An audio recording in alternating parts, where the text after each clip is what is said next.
briefly touch upon some additional projects that might be of interest to you and that we'd love to have your feedback on. Also, I'll say I think apologies. we're really going to complete and do the advisors. Yeah. Absolutely. Sorry, I jumped again. As part of our project, there's sort of three different levels. There's our main project partners, which you'll hear about. And then the next level is our advisors, which are subject matter experts. And then there's observers, which are you, and who we're presenting our ideas and want some feedback on. But we thought it'd be great to hear a little bit of that middle level, our advisors. As you can see, there's a really wide breadth of people in there, all really amazing, all from amazing organizations. But the two that are joining us today here are Karen Jane from Replica and Taylor York from the Western Riverside Council of Governments. So I'll pass it on for a really quick brief intro from both of those folks.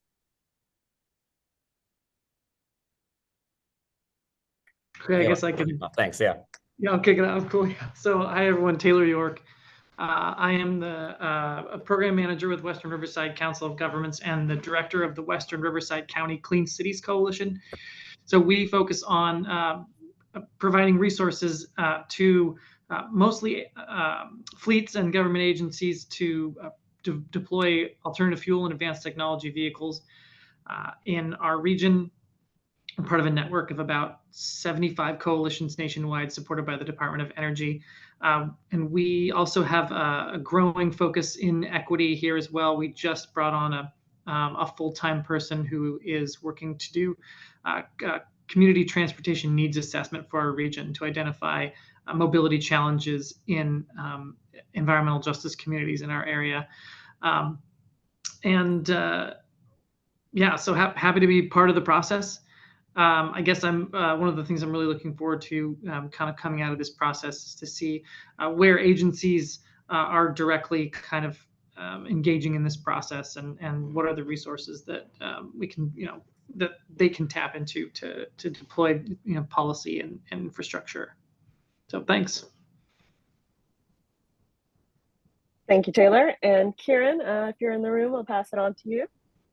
I think Kieran is sent me a message. She's going to be just a minute behind. So maybe what we should do, Ilse, is while we're waiting for Kieran to join and introduce another side of our advisor group, maybe I can just spend a minute talking about the UC Berkeley side of this project and where we fit in and introduce kind of that half of the effort. Does that sound good? Absolutely. Go ahead. Cool. So thanks, Ilse and Carolyn, and advanced thanks to Doug, who will be speaking in a minute. Thanks, Taylor, as well, for joining us. My name is Ted Lamb. I'm a senior research fellow with CLEE, the Center for Law, Energy, and the Environment, and we are ProspectSV's project partner on this Equitable Mobility initiative. Our team is basically a climate policy think tank based at UC Berkeley School of Law, and we are focusing in a multi-year effort on a range of EV equity and mobility equity questions, ranging from law and policy to mapping and data analysis to this collaboration here, which is focused pretty directly on the intersection of policy and funding and financing strategies, and how do we achieve sustainable revenue models that meet the needs of underserved communities in the middle of this rapid EV transition? And how do we make sure that those communities are not, most importantly, are not left behind in a state-driven, technology-driven transition? So we are so excited to be collaborating with the Prospect team, with all of our advisors and with all of you, and to build a set of revenue and financing and business model strategies that fit in the broader scheme of policy resources that we think local governments in particular, along with the state, can bring to bear on this issue. I see that we still don't have Kieran with us, so perhaps what we should do is I will pass it over to Doug, and Doug can pick up for a minute here, and then we'll move into our presentation and get moving. And when Kieran joins, she can introduce herself. I'm sure we'll get to Kieran, and thank you. So good morning. I'm Doug Davenport, CEO of Prospect Silicon Valley, and really, really pleased to see such a great turnout to this discussion. If you're here, you agree that equitable supply and equitable access to charging infrastructure and other aspects of mobility are incredibly important considerations and an area where we can really make a lot of progress if we work together and try. So we're really excited to be presenting you some of our earliest findings there. But we want to invite you to a future conversation. So you will see an email on this topic. And if you're interested in the topic we're discussing today, you or colleagues of yours may be involved in electrifying your own vehicle fleets, or you might be interested or working on electrifying or decarbonizing your building infrastructure. We see this as a huge systemic challenge that has many, many faces. And we want to learn more about your experiences, learn more about where you may be finding some challenges and some concerns. We'd love to hear if you're finding some success and if you have some best practices that you're even today beginning to shape as you're looking at these programs. So this is an important part of what Prospect Silicon Valley does. We do bring important solutions and approaches to the fore to help everyone make success. So we'd very much like to speak with you. So look for an email from us. Be thinking about people you might forward it to, and you will be invited to a discussion one-on-one or in small groups to have some chat about this topic. And so we'd really appreciate that. Thank you. Why don't we get moving? And I'm sure we'll catch up with our other advisor. Look at that, who just joined us. Absolutely perfect timing, Kieran. Kieran, while you are coming in, we were just about to introduce you and a little bit of your work and how you're participating in this equitable mobility effort, if you wouldn't mind sharing that with the group. Oh, absolutely. Hi, Kieran Jan, head up legal and policy at Replica. We are a big data company that spun out of Alphabet about 4 years ago. We do privacy safe mobility, land use, economic activity, and demographic data on a disaggregate basis. So we're used for a wide variety of use cases, including EV charger siting, which I'll go into, I think, in a little bit. Is that right, Ted? If you want to share a few minutes right now on that, that would be great, just to kind of give people some background on what they expect from Replica, sort of as a member in this effort. Great. Yeah. So we work with a lot of different public agencies to use this data in NEVI grant applications. So the state of Illinois, for example, used kind of our origin destination data, layered it over with demographic data from disadvantaged communities to understand kind of where they should prioritize EV charger siting. So that's one use case. We worked with the state of California, I believe it was GoBiz. They were interested to see what did existing EV charger conditions look like in LA and where were the longest trips. And I can send these slides after our call today, but it was kind of just a stark reminder of what we already knew, that the longest trips were people coming from like East LA to the Central Business District, but most of the EV charger stations were in West Los Angeles. So a great opportunity to electrify long work trips. That was another use case. The third one was around EV charger management during an evacuation. So working with the state of Florida, looking at evacuation routes and where should they prioritize EV chargers in case people needed to get out of a hurricane. So those are a few. On the financing side, we have also worked with private actors. So there's one EV charger company that was looking to use it as a site selection tool. They wanted to know where was the need for charging based on travel behavior in the selected, visited areas. What was around them? Was there parking lots, parks, recreational space, vacant, unimproved land? And through our platform, they could pull that land use data out. And then they also wanted to know what was the vehicular and foot traffic near these sites. So again, that's all information that Replica data is able to provide.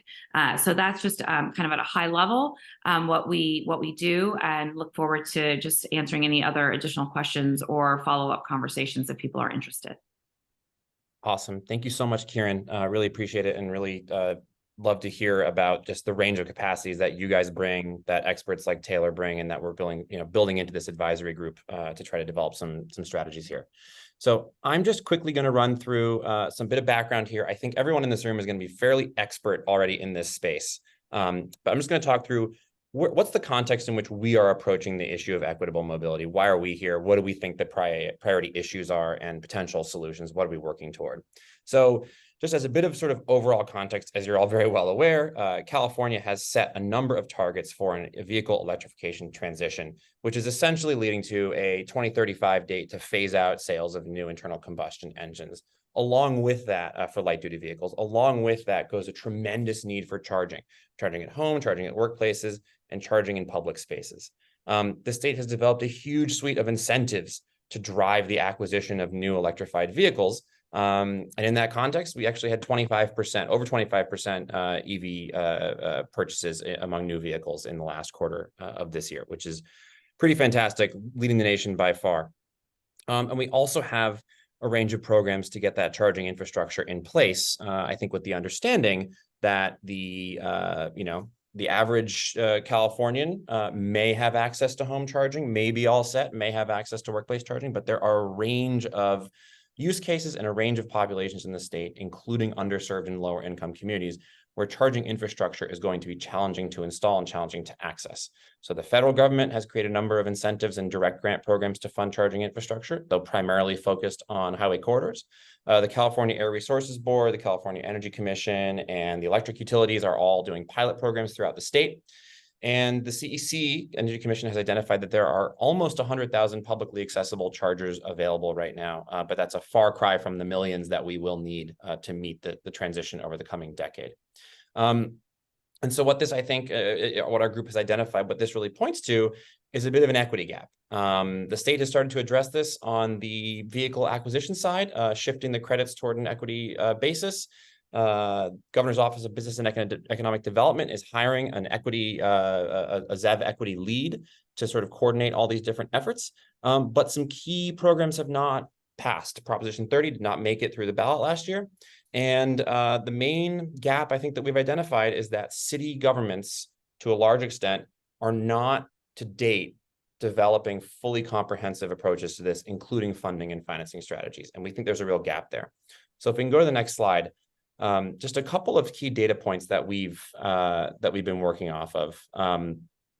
And before we do that, actually, I want to just sort of note, what do we mean when we define EV equity? Now, one of our project partners at UC Berkeley is the Greenlining Institute. The Greenlining Institute has done a tremendous amount of work in this space, and they have what we think is a really robust definition of mobility equity, which covers not just EVs, but all transportation modes.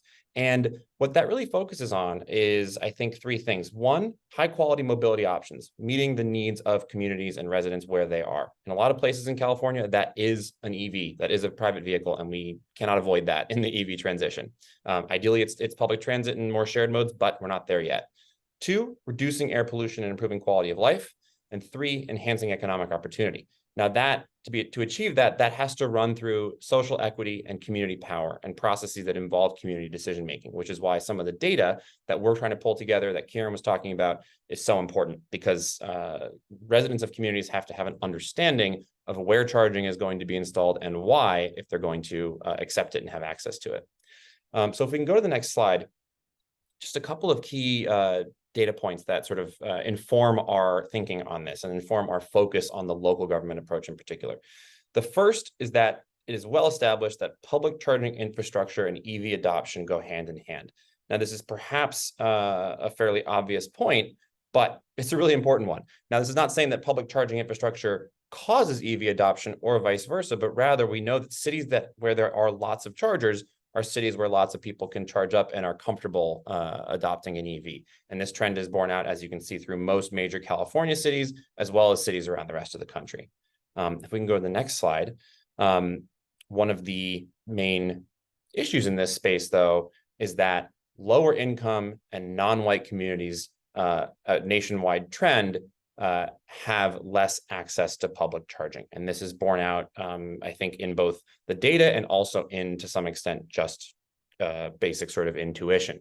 We know that the charging and the EV drive to date has been led by, generally speaking, individual adoption of higher cost vehicles, and that private charging companies, including Tesla and including ChargePoint, EVgo, groups like that, which have really led a wonderful technology transition in this country, have economic incentives to install charging where they know it's going to be used so they can make a profit off of their investment.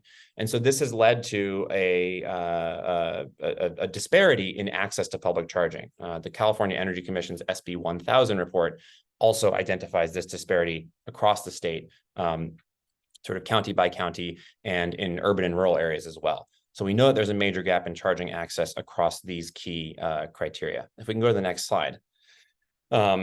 What we also know is that my apologies for the very, very technical diagram there, but we'll explain it in a second. What we also know is that the vehicle rebates in the state so far have largely been accessed by middle and upper income Californians. Now, this, of course, makes sense if you think about the structure of those rebates. They are, a few $1,000s off the purchase price of a vehicle, but those vehicles are very expensive to begin with, or have been in the past. And so what we've seen is that more upper income Californians have been purchasing more vehicles like Teslas. And what that has led to is not only are those rebates being accessed and the vehicles being, driven in those wealthier communities, which we all can see on the roads in this state, but also the air quality benefits of that vehicle transition are accruing in wealthier communities.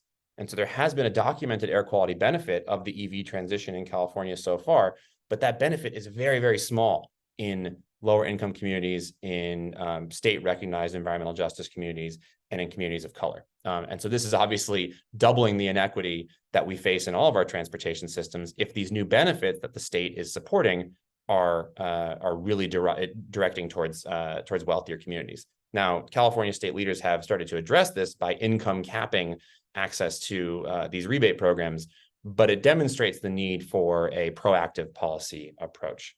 So if we can go to the next slide.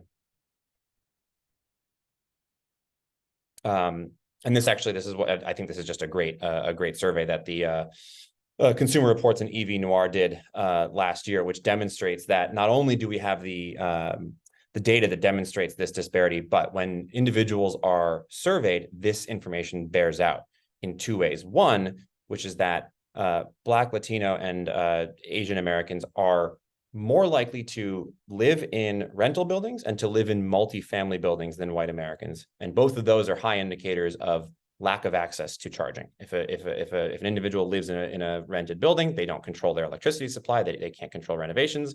And of course, if they live in a multifamily building, then they may not have a private parking space where they can do charging.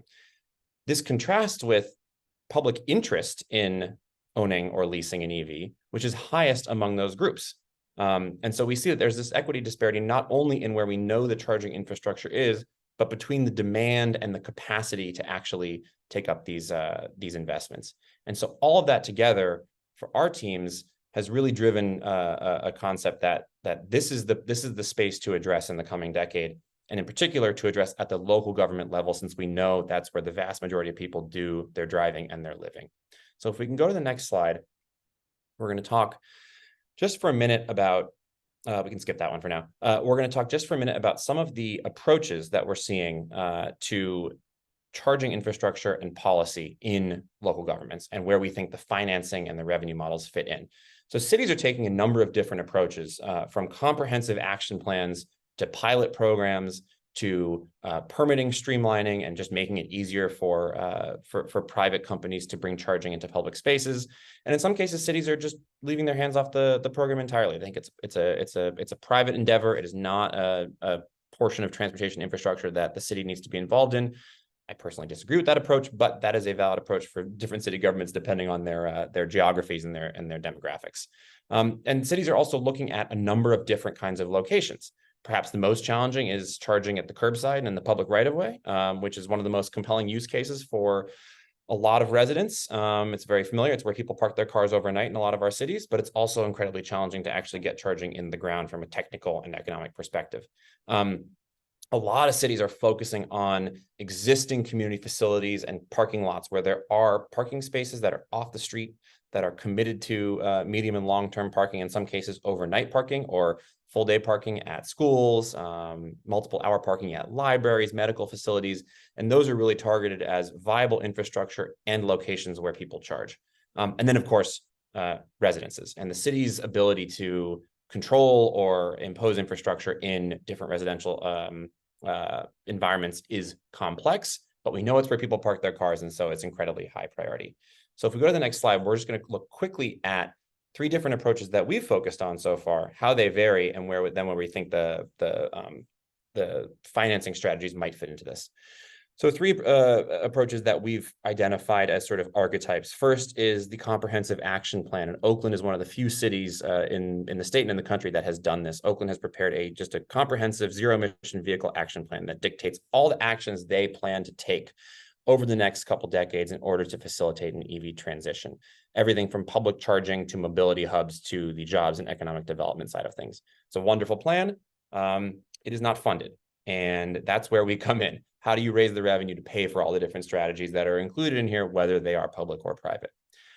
An alternate approach or a sub-approach, Portland is a good example of this, a permitting approach. They have decided that they are going to update their code to facilitate private investment in charging at specific zones at the public right-of-way where they've identified a high need for the residents and a viable interaction with other transportation uses, no conflict with public transit, bikes, walking, et cetera, and near and adjacent to commercial areas where they think people will be parking for a long time. So the thought there is that by making this a streamlined, straightforward permit, long-term permit that doesn't expire every year, you can create the conditions for a charging company to bring their multiple tens of thousands of dollars investment into the public curbside and make sure it gets used. That's another approach that we're looking at. And that still needs a viable financing model to make sure that actually there's going to be revenue for that private entity. And then a third approach, slightly different, is LA has been a pioneer in this, which is just direct public investment in streetlight and car share programs. These are in the category of a pilot program, and the city has the benefit of a municipal electric utility, and so they work beneficially with that utility. A lot of cities don't have that. And what they've been able to do is install hundreds of chargers on streetlights and utility poles, for example, using existing infrastructure, dramatically lowering the cost and the time to deployment for these chargers, putting them in elevated places where they're a little bit easier to manage, a little bit safer. And the city has been able to do this kind of citywide. I think they're up to over 500, 700 now. This is a great way to increase access to charging. And by doing it through their municipal electric utility for cities that have that privilege, they're able to do it quickly as a fully city managed process and at greatly reduced costs. So this is a model that we're looking at for cities that have that government setup to sort of dramatically increase their penetration of public charging without the massive cost of breaking up the sidewalk and working with the investor-owned utility. And so I think my last slide here will just look briefly at a couple of the interactions between revenue and financing strategies, which is, of course, what this advisor group is focused on and what we want to talk to all of you about, and those charging models. So we've started to work with our advisors on basically a big group brainstorm of what might be the innovative or really boring existing financing and revenue strategies that local governments and working together with private entities can deploy to meet this very specific need, which is in underserved communities that may not have the highest EV adoption today, and thus may not be the most immediate full-time users of public and publicly accessible charging.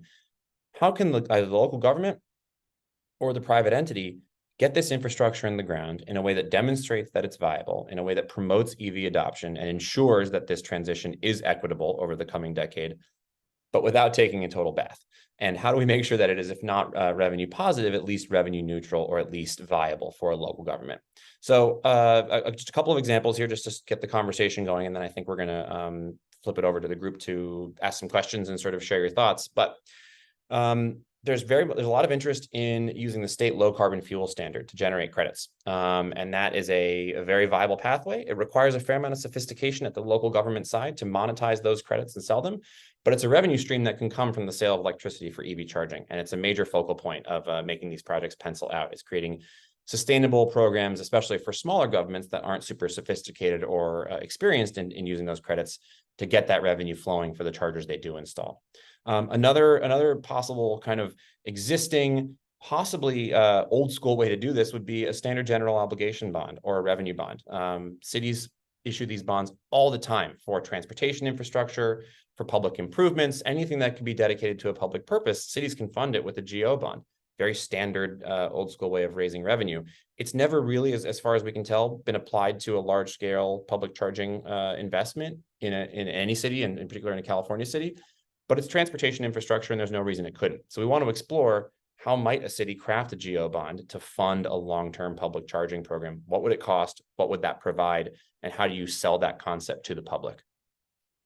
And then on a couple more innovative or interesting approaches, one approach that we've talked about a lot with our group is working with transportation network companies. This is Ubers and Lyfts and other companies like that, whose drivers may reside overnight, live in some of the underserved and lower income communities that we're talking about and need access to charging at home in their communities.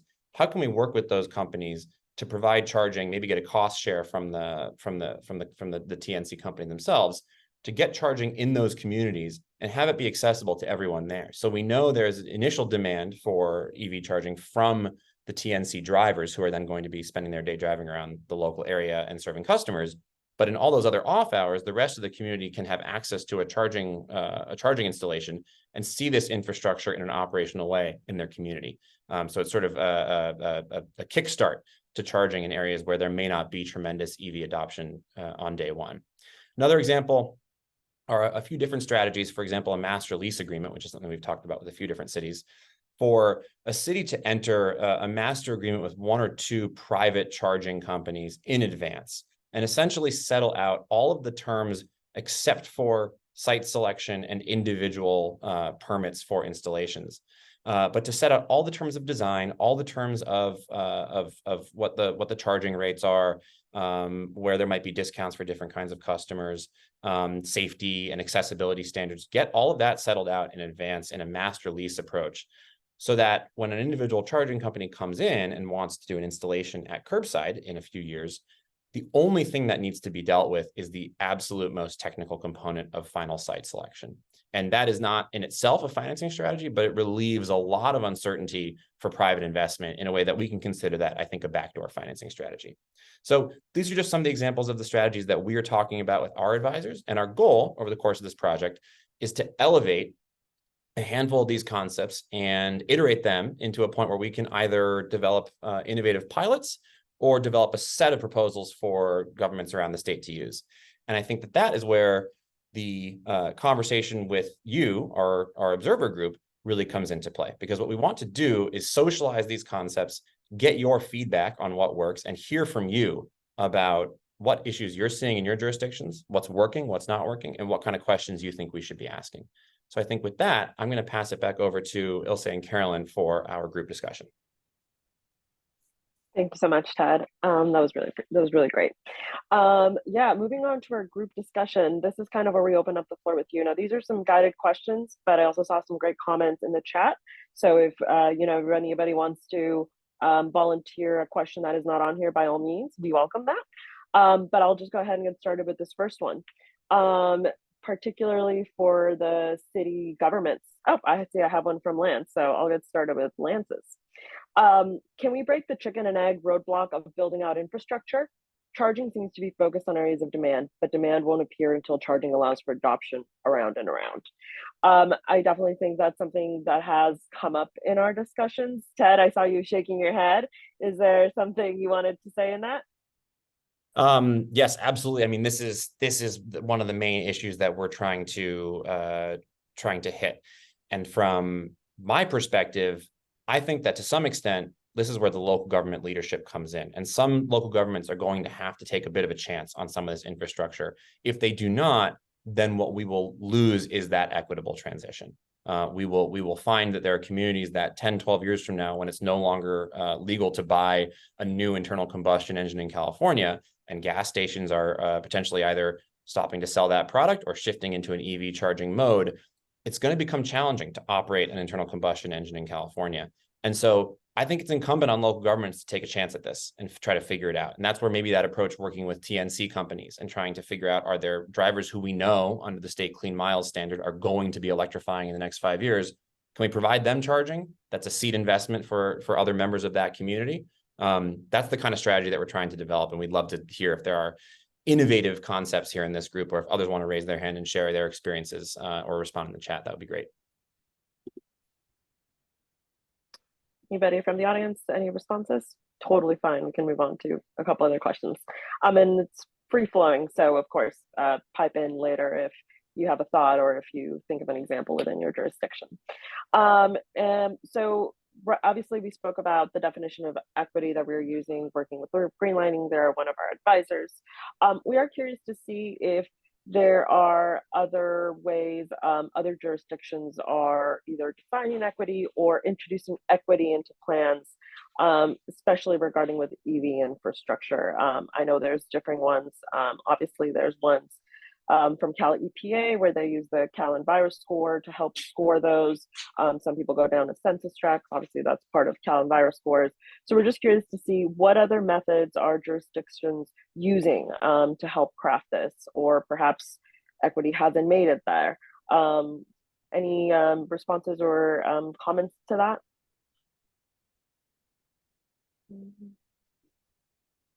And I do see that Paul has his hand raised. I'm not sure if that's related to the question, but maybe we can go to Paul as we're waiting. Absolutely. Yeah, hi everybody. Can you hear me okay? Yes. Absolutely. Great, yeah. So thanks for this. This is great. Paul Hernandez with East Bay Community Energy. In the earlier slide, I'll preface this by saying I don't think any of what I'm about to say is directly connected to these here. But I did want to focus on CARB CMO and kind of draw some attention to that, you know, the Clean Mobility Options Program, I didn't see it in the earlier slides, but the program as a whole is in its third year and seems that it can be a catalyst of investment, especially around shared modes. And further, that program really welcomes potential connectivity to LCFS resources, as, for example, matching resources in the program. So just wanted to kind of highlight that, you know, perhaps there's a way to focus on CARB CMO, focus on its LCFS and energy potential, and really kind of amplify that in a way that is of value to stakeholders. So just wanted to bring that kind of thought forward, kind of get people's feedback and say, hey, how does CMO fit into this as a potential catalyst? Yeah, I just wanted to provide that overall brainstorming questions. All right, thank you. Paul, thank you for that. That's actually a conversation I was having with someone over at CalSTART, which is helping to administer that Clean Mobility Options program just last week. And we're very interested in trying to help connect those resources, though I think most on this call are probably going to be familiar with the program. But one of our goals of this initiative is also just to have a website that shares state and federal funding opportunities for local governments. And I think CMO fits very squarely in that. And it's a really excellent program, especially when the federal government has focused a lot of attention on highway corridors, which are very important, but not as much on some of the community charging applications. You know, the CARB approach there is really fantastic. I think maybe we can talk about that more in a minute, but should we go to Garrett? Hi there. So in the county, we're working on infrastructure, but also working on the social, cultural, and linguistic aspect when it comes to EVs. So one of the things that we're doing is we're working with, we have a local promotoras network. Promotoras are community-based health outreach workers, and they work in their native languages, mostly Spanish, sometimes Mixteco and other dialects and other languages.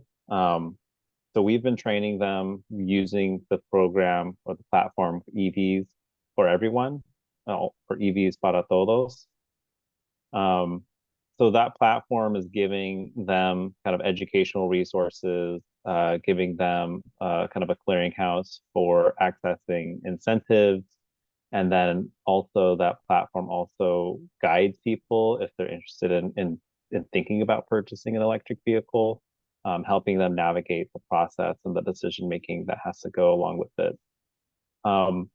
We're still in the midst of kind of training the promotoras, but kind of the early feedback and reflections are, you know, kind of what's already been mentioned, but, you know, it's still, I think, you know, we're still years away from seeing, you know, really open arms embracing of electric vehicles in the Hispanic community.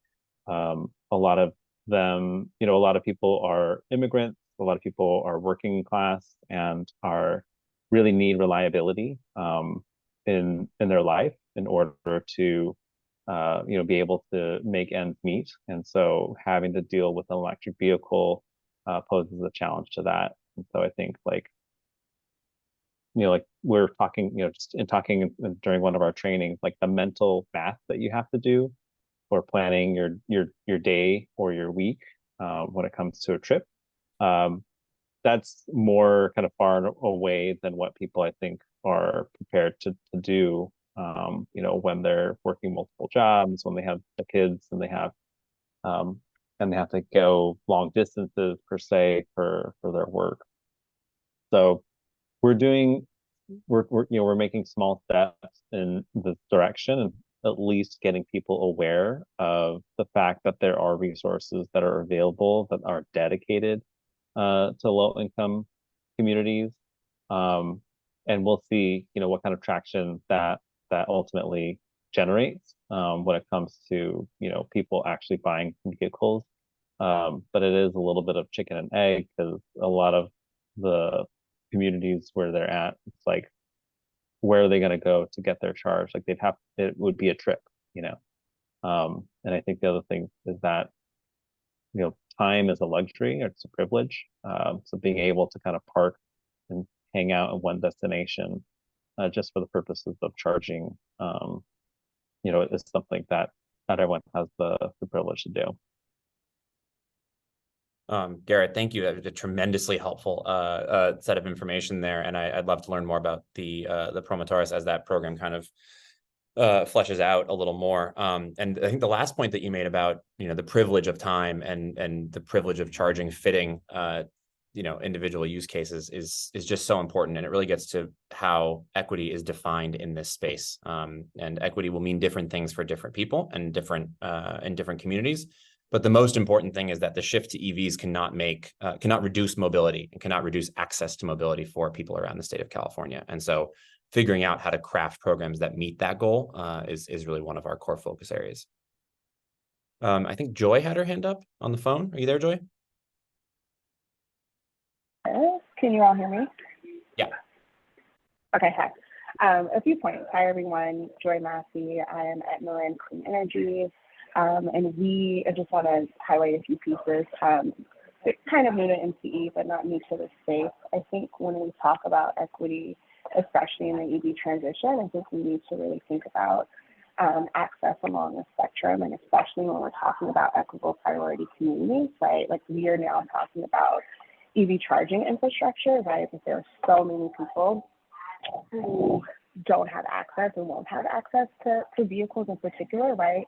So how are we, one, building and supporting infrastructure that is sustainable in these communities? How are we building and implementing infrastructure that supports other type of electrical kind of mobility options beyond just cars, right? Like promoting the use of e-bikes, scooters, right? Realizing that people just won't have access to cars, and that's for reasons including not having a driver's license, not being able to drive, not being able to realistically, when we talk about rebates, like that not even being enough for folks, right, to be able to drive. So I think for me, equity is like really thinking across the spectrum of what mobility looks like, right? And mobility is a service, and mobility is diverse. So that's one.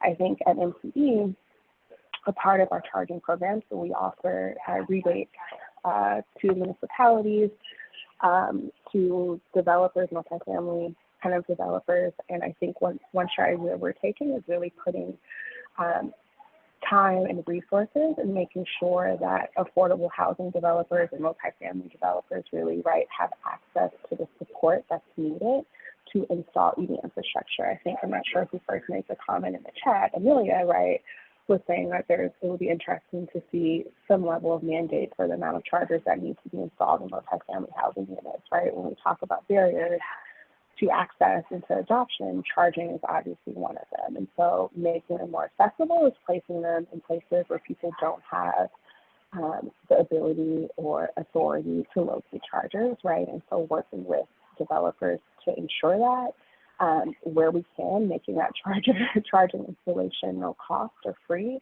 I think is a great equitable strategy. And so not only providing funding, but providing the technical assistance and other capacity that's often needed for these entities, because they often just don't have it. So few of my thoughts on how we as this group and how the industry should really be thinking about equitable access and infrastructure.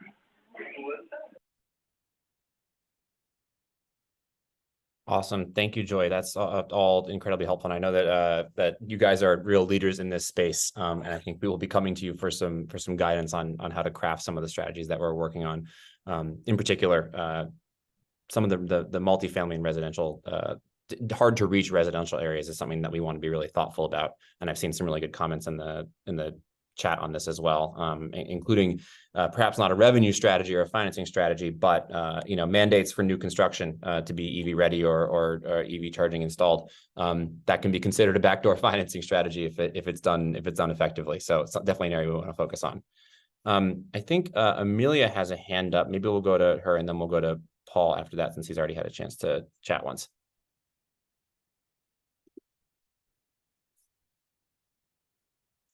Or did we lose Amelia?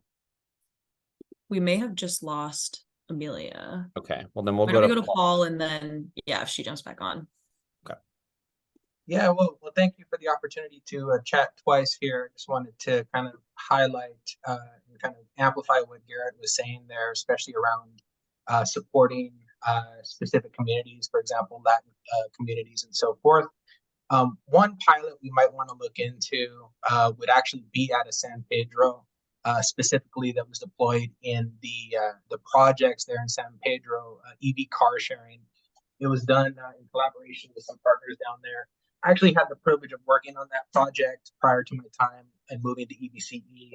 I worked on the project with Envoy and Lacey down there. So just specifically there, and especially around Garrett's points around creating a system that is really focused on maximizing value in response to the needs of the community. And then also placing that vehicle in a location that is just directly accessible was really the core aspect of that project. And so there may be some learnings, especially from that one, as it continues to roll out successfully, that this group may want to look into further. And just wanted to amplify those points that Garrett was saying there on building models of EV sharing that are of focus on particular communities. So, thank you. Yeah, thank you, Paul, for sharing that. I see Amelia is back on, so Amelia, go ahead. Okay, thank you. Sorry, I'm having some technical issues, but yes, I'm the Environmental Sustainability Planning Manager at Samtrans and Caltrain, which is commuter rail in the peninsula and bus in San Mateo County. And I just want to build on a comment earlier about how, car ownership is just not going to be feasible for a huge population of people, and just want to bring up the fact that mass transit, public transportation is also electrifying. And that is one way to have an electric vehicle without having, personal car ownership. And so that's mandated by the state, and there are huge financing challenges there that we could certainly use help with. And additionally, challenging infrastructure issues with where, can we charge in roads, in city roads, where to put these buses, overnight, et cetera. So please think of us in mass transit when you think of electric vehicles, and happy to, meet on any of these issues. And Amelia, really, really great point there. And I think we've heard a few points from you and Paul and Joy and a few others in the chat as well. And really important to emphasize that we're talking in our project about equitable mobility, and we are focusing to some extent on EV charging. But we're doing that because we know the number of Californians of all stripes for whom access to a vehicle is essential to where they live, to the land use patterns that we've developed. In communities where people don't want vehicle access, they don't have vehicle access, or a private vehicle with private ownership is not the appropriate model for financial or other reasons, in no circumstance should the EV transition be putting those people into private cars if it's not the right mode. And we do not want it to conflict at all with public transit. We want it to support public transit and link people to it. And we want it to support micromobility and shared mobility and link people to that. So I think like Paul's point around some of the car share programs that can increase mobility within cities and sort of build economic opportunity, or mobility hubs that can link different community members to different kinds of first and last mile travel with a transit system as the link, an electrified transit system, is exactly where we want to be, and we want to be sensitive to that. So none of the approaches that we're thinking about here would be oriented toward just promoting EV adoption where it's not the best use. But we also don't want to be in the position of using the EV transition to force the mobility on residents where it's not appropriate to the land use and the community in which they live. So we're building on that definition, trying to sort of scope it and shape it over time. But thank you, Amelia, for that.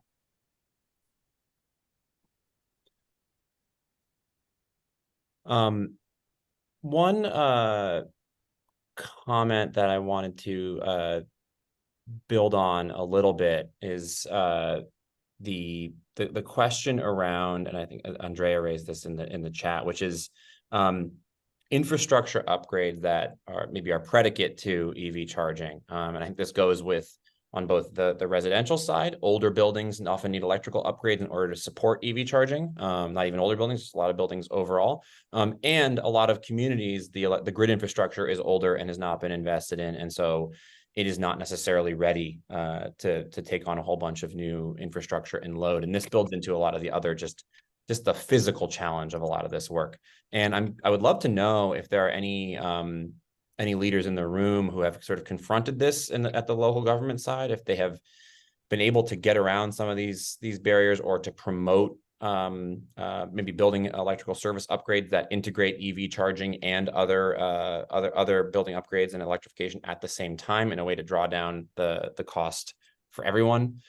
It's something that we haven't looked at a ton yet, but we know it's a huge question and would love to get some takes on that. Looks like Em has her hand raised. Hi, I'm Trucks. I'm with the CPUC, so I'm not with the local government perspective, but I can speak to this a little bit for like how we're addressing these infrastructure upgrades on the utilities end. I am sure who's ever been a developer trying to install this infrastructure knows that there can be significant delays to getting this infrastructure installed. One of the key things that the commission is trying to do with the utilities is try to establish an expectation for how quickly an energization request can be served.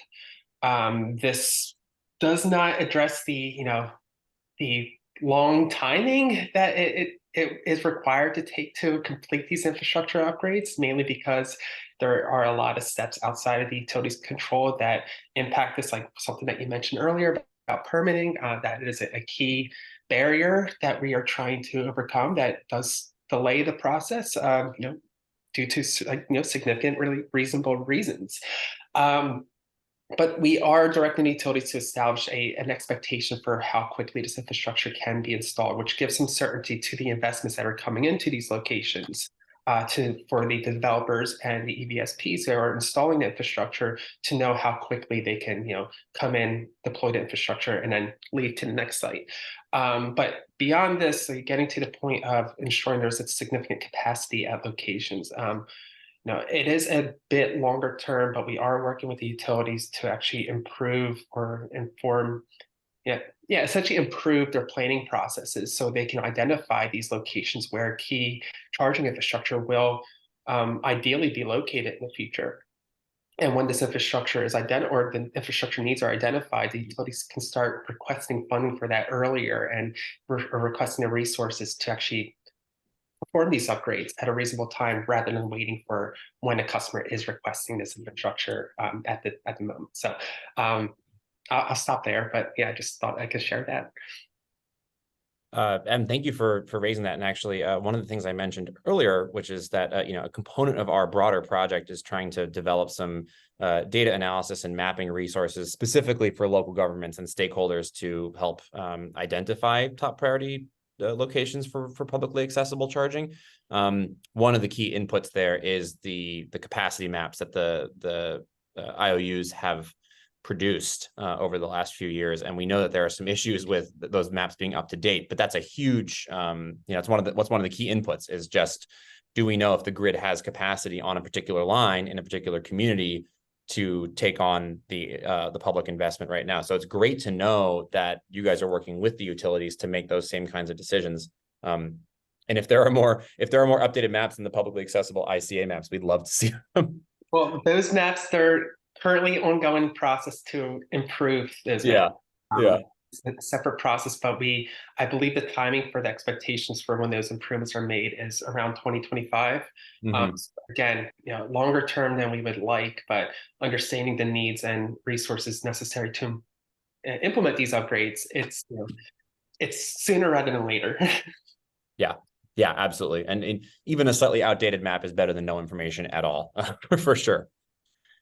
Well, we're just about to wrap up here at the hour, and I want to make sure that Carolyn has a chance to run through a couple of logistics and sort of ongoing project details. But it looks like Joel had a hand up, and I want to make sure that, Joel, if you want to have the last word here, please feel free to jump in. I don't want to cut off this really good conversation.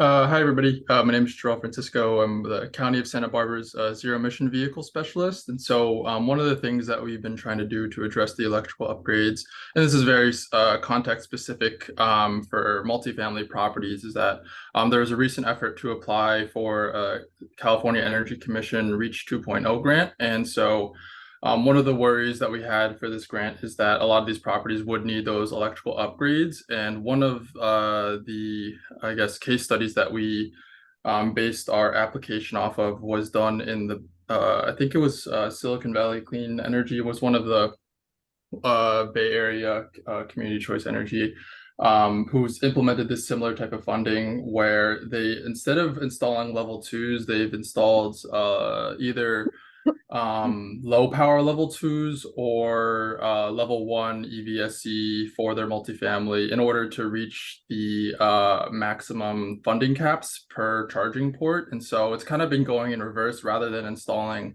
level 2s everywhere, they've been kind of taking a step back to install low power level 1s or low power level 2s, which is kind of interesting because I think there is economic benefits of reducing that capital cost and electrical upgrades, but it kind of prevents it kind of limits future proofing of vehicles that may have higher battery capacities to be charged at a faster rate, and also may even prevent other shared mobility options such as EV car sharing that would probably need a level 2 to efficiently operate rather than a level 1.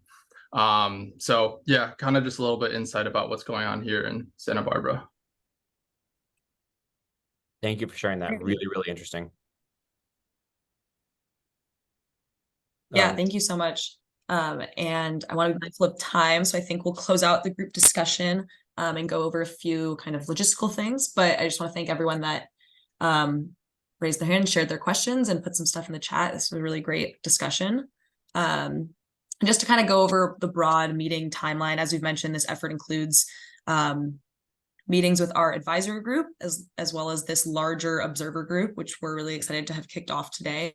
So just looking down the line, we have our 3rd and 4th advisor meetings coming up next month, and then sometime this winter. And then we'll have our 2nd observer meeting at the start of next year. So just keep in mind that we'll have another observer meeting coming up soon.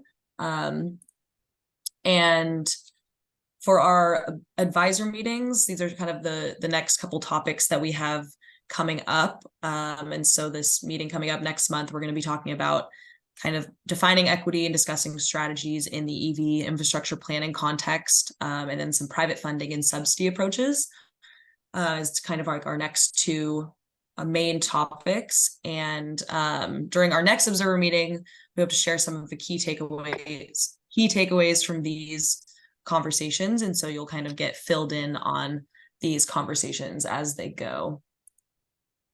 And then finally, just a little how to stay involved. We do have an Equitable Mobility webpage, and I will drop that in the chat right now. And if if you go to this page, we have some really great resources from our advisory group, so some different reports and web pages that have some really great information, as well as some funding opportunities and resources, and then past meeting recordings and materials. So we'll have this meeting recording uploaded after we log off, as well as the slides, so you can all access those. Also look out for a post-session survey from us. We're going to be sending an email out to all of the attendees.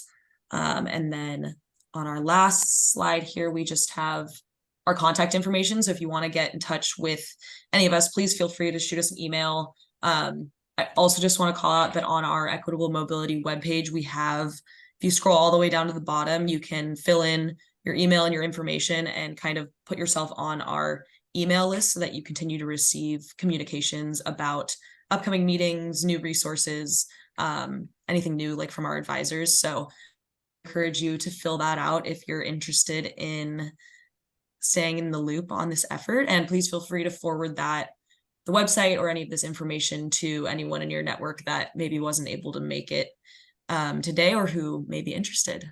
So thank you all so much for joining. I will end it now because we're a minute over, but yeah, thank you so much and have a great rest of your day. Thank you, everyone. And please don't hesitate to reach out with ideas, questions, anything that you think would be useful to this initiative. We are all ears and we look forward to hearing from you.